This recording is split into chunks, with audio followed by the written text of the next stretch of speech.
तो मैं आज आपको डिमेस टैबलेट के डेंजर साइड इफेक्ट्स यानी इसके खतरनाक साइड इफेक्ट्स के बारे में बताऊंगा। मैं हूं आपका अपना फार्मासिस्ट डॉक्टर अब्दुल राफी। मैं डॉक्टर ऑफ फार्मेसी हूं, यानी मेरी जो स्पेशलिटी है वो फार्मेसी है। मैं माहिर अद्वियात हूं और आप देख रहे हैं राफी हेल्थ केयर चैनल। तो चलिए लेट्स स्टार्ट।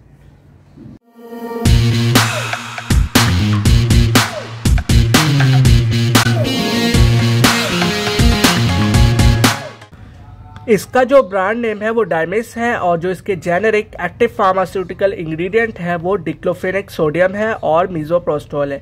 इसके अंदर दो दवाएं हैं। डिक्लोफेनेक सोडियम यहाँ पे 75 mg में है और जो मीज़ोप्रोस्टोल है वो 200 mcg में है। ये 20 टैबलेट्स हैं और जो इसके मैन्युफैक्चरर है वो जीनिक्स फार्मा है। तो चलिए अब बात कर लेते हैं कि ये मेडिसिन किस लिए यूज़ होती है, इसके क्या यूजेस है। तो फिर मैं आपको इसके डेंजर साइड इफेक्ट्स बताता हूँ। ये जो दवाई है डिक्लोफेनेक सोडियम जो कि एनसेड्स है यानी कि non steroidal anti inflammatory drug class से बिलोंग करता है। ये जो है एनाल्जेसिक होता है, एंटीपायरेटिक होता है और एंटी इन्फ्लेमेटरी होता है। यानी क्या मतलब, ये जो है दर्द कम करती है ये दवाई। इसके अलावा ये जो है सूजिश भी कम कर रही होती है और बुखार भी ये कम कर रही होती है। इसके अलावा जो इन्फ्लेमेशन के जो साइंस है उनको भी ये कम कर रही होती है। मीज़ोप्रोस्टोल यहाँ पे ये जो दवाई है इसके और भी बहुत से यूजेस हैं, लेकिन ये यहाँ पे एज आ स्टमक प्रोटेक्टिव यूज़ हो रही है। यानी क्या मतलब, ये जो है डिक्लोफेनेक सोडियम का एक साइड इफ़ेक्ट होता है कि ये जो हमारे स्टमक की जो लेयर होती है, हमारे जो आंतें या जो हमारे जो मैदे के अंदर जो झिल्ली होती है उसकी जो लेयर होती है अंदर म्यूकोजा होती है, उसको ये डैमेज करती है डिक्लोफेनेक सोडियम। तो उससे बचाने के लिए मीज़ोप्रोस्टोल यहाँ पे डालिए जो कि स्टमक प्रोटेक्टिव है, यानी कि हमारे स्टमक को और इंटेस्टाइन की जो लेयर है उसको प्रोटेक्ट करता है, उसकी हिफाजत करता है इसके इफेक्ट से। ठीक है, तो ये एक बहुत ही अच्छा कॉम्बिनेशन है। और ये जो दवाई है ये ऑस्टियोआर्थराइटिस और रोमेटॉइड आर्थराइटिस के पेशेंट्स को दी जाती है। यानी कि ये आर्थराइटिस एक बीमारी होती है, उसको ये ट्रीट करती है ये दवाई। और ये अमूमन ऐसे पेशेंट्स को दी जा रही होती है जिनको ऑस्टियोआर्थराइटिस भी होता है या रोमेटॉइड आर्थराइटिस होता है और वो रिस्क पे भी होते हैं कि उनको अल्सर्स ना हो जाए ये दवाइयाँ इस्तेमाल करने से, एनसेड्स वगैरह, तो उनको ये दवाई दी जाती है इस केस में। ठीक है, तो ये एक बहुत ही अच्छी और इफ़ेक्टिव मेडिसिन है, लेकिन इसके ख़तरनाक साइड इफ़ेक्ट्स भी हैं, तो वो मैं अभी आपको बताता हूँ। इस दवाई से जीआई इफ़ेक्ट बहुत ज़्यादा होता है, यानी कि गैस्ट्रोइंटेस्टाइनल एडवर्स इफ़ेक्ट्स बहुत ज़्यादा कॉज करती है ये दवाई। ये हमारे जो डाइजेस्टिव सिस्टम है जिसमें स्टमक, इंटेस्टाइन यानी मैदा और जो आते हैं हमारी बड़ी आते छोटी आते, तो उसके ऊपर ये बहुत ज़्यादा इफ़ेक्ट करते हैं। यानी उसके अंदर वो अल्सर्स कॉज कर देता है। पेशेंट की आंतों के अंदर और मैदे के अंदर जो है वो ज़ख़म हो जाते हैं, ब्लीडिंग होने लगती है, यानी खून निकलता है। ठीक, इसके अलावा परफोरेशन हो जाती है, यानी कि सुराख हो जाते हैं अंदर। ठीक, इसके अलावा ये देखें तो ये हमारे हार्ट को बहुत ज़्यादा इफ़ेक्ट करती है, यानी दिल को भी इफ़ेक्ट करती है। जिन लोगों को दिल की बीमारियां उनको ये नहीं यूज़ करना चाहिए क्योंकि ये उनका फिर केस ख़राब कर देती है। ये जो है हाइपरटेंशन भी कॉज करते हैं, यानी कि ब्लड प्रेशर भी बढ़ा सकती है और पेशेंट को हाइपरटेंशन भी हो सकता है इससे। ठीक है, यानी कि ब्लड प्रेशर का भी मसला हो सकता है। इसके अलावा ये जो स्ट्रोक और जो मायोकार्डियल इन्फेक्शन है, ये भी दिल की बीमारियाँ, उनके भी ये चांसेस बढ़ा देती है ये दवाई।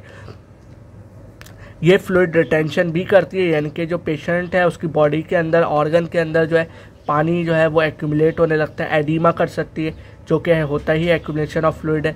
अब वो कहीं भी हो सकता है, वो नीचे हाइंड लिम्स या किसी भी जगह ये कर सकती है। ये जो दवाई है ये किडनी को भी इफ़ेक्ट करती है, यानी कि गुर्दों के ऊपर भी इफ़ेक्ट करती है। पेशेंट के किडनी भी इससे डैमेज हो जाते हैं और जिन लोगों को जो है किडनी का प्रॉब्लम है या जो उनका जो है किडनी फेलियर है, उनके रीनल फेलियर है, तो उनको ये बिल्कुल भी नहीं यूज़ करनी चाहिए। ये जो है लिवर को भी डैमेज करते हैं, यानी कि इससे जिगर भी बहुत ज़्यादा इफ़ेक्ट होता है। ये जो है लिवर एंजाइम्स बढ़ा देता है, तो ये बहुत ज़्यादा नुकसानदेह होता है। इसलिए जिन लोगों को लिवर डिसफंक्शन हो उन लोगों को जो है ये नहीं यूज़ करनी चाहिए। इसका जो है डोज एडजस्टमेंट होती है, फिर उनको दी जाती है अगर इसकी बहुत ज़्यादा ज़रूरत होती है। इसके अलावा बात करें तो ये एनाफाइलेक्टॉइड रिएक्शंस भी कर सकती है जो कि बहुत ज़्यादा ख़तरनाक होते हैं। ठीक है, बाकी तो जो भी मैंने आपको बताया वो तो है ही डेंजर साइड इफेक्ट, लेकिन ये भी बड़े ख़तरनाक होते हैं। इससे पेशेंट की डेथ भी हो सकती है, फ़ौरन हो जाती है, तो इसलिए इसको बहुत ध्यान से यूज़ करना चाहिए। ठीक है, एलर्जिक रिएक्शंस जो हैं ये भी बड़े ख़तरनाक होते हैं। अगर आपको इससे एलर्जी है डिक्लोफेनेक सोडियम से या मीज़ोप्रोस्टोल से, तो आपको ये बिल्कुल भी नहीं यूज़ करनी चाहिए। इससे हाइपर सेंसिटिव रिएक्शंस भी हो सकते हैं, तो अगर आप इससे हाइपर सेंसिटिव हैं तो आपको ये बिल्कुल भी नहीं यूज़ करनी चाहिए। और बात करें तो इससे स्किन रिएक्शंस हो सकते हैं, यानी कि हमारे ऊपर स्किन की डिजीज़ हो सकती हैं, स्किन हमारी इफेक्ट हो सकती है। इससे स्टीवन जॉनसन सिंड्रोम एक बीमारी होती है स्किन की, वो इससे हो सकती है। इसके अलावा एक्सफोलिएटिव डर्माटाइटिस, ये भी एक बड़ी ख़तरनाक बीमारी है जो इससे हो सकती है, यानी ये भी एक खाल की बीमारी होती है जो पेशेंट को हो सकती है। इसके अलावा बात करें तो ये जो है टैन भी कॉज कर सकती है, यानी टॉक्सिक एपिडर्मल निक्रोसिस, ये भी एक बीमारी है, ये भी बड़ी ख़तरनाक होती है, तो ये भी इससे ये कॉज कर सकती है। ये इसके डेंजर साइड इफ़ेक्ट्स से आप बात कर लेते हैं कि इसके कॉमन साइड इफ़ेक्ट्स में, तो कॉमन साइड इफ़ेक्ट्स में ये नोज़िया कर सकती है, इससे मतली हो सकती है, वॉमिटिंग हो सकती है यानी कि उल्टी हो सकती है, डायरिया यानी इससे पेट भी ख़राब हो सकता है, स्टमक के अंदर मसले हो सकते हैं, स्टमक पेन हो सकता है, स्टमक क्रैम्प्स वगैरह इससे हो सकते हैं, और बाकी अल्सरेशन वगैरह ब्लीडिंग वगैरह भी इससे होती हैं। तो इसीलिए आपको इसको बहुत ध्यान से यूज़ करना चाहिए, और अपने फिजिशियन और फार्मासिस्ट से कंसल्ट के बगैर तो आपको इसको बिल्कुल भी नहीं यूज़ करना चाहिए, क्योंकि ये जो साइड इफ़ेक्ट्स हैं, अगर आप इसको खुद से इस्तेमाल करेंगे, गलत तरीके से यूज़ करेंगे, तो ये जो साइड इफ़ेक्ट्स हैं मज़ीद बढ़ जाएंगे और पेशेंट को बहुत ज़्यादा इससे नुकसान हो सकता है। ठीक है, तो हमेशा अपने फिजिशियन और फार्मासिस्ट से कंसल्ट करें, ठीक है, और फिर इसे यूज़ करें।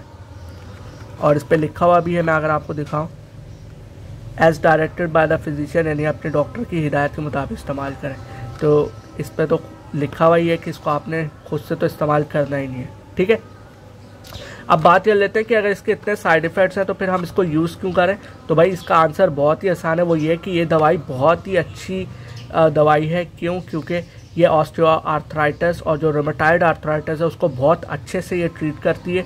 ये जो है उसके सिम्टम्स को बहुत अच्छे से कवर करती है और उसको ट्रीट करती है। तो ये बहुत ही अच्छी और इफेक्टिव दवाई है, इसीलिए ये मार्केट में अवेलेबल है और ये यूज़ हो रही है।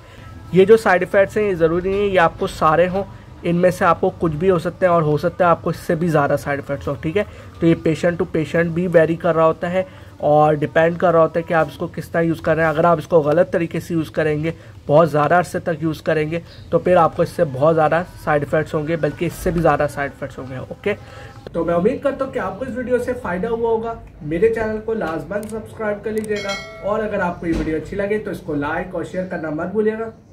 अगर आपको ये मेडिसिन चाहिए हो या कोई भी मेडिसिन चाहिए हो तो आप दिए गए व्हाट्सएप नंबर पर रब्ता भी कर सकते हैं। और अगर आपको इस मेडिसिन से रिलेटेड या किसी भी मेडिसिन से रिलेटेड आपको कुछ पूछना हो तो आप कमेंट सेक्शन में भी लिख सकते हैं, मैं आपको रिप्लाई भी कर दूंगा। और अब अपना बहुत बहुत ख्याल रखिएगा, और अब अपने फार्मासिस्ट डॉक्टर अब्दुल राफी को भी इजाज़त दीजिए। अल्लाह हाफिज़, टेक केयर, एंड पाकिस्तान जिंदाबाद।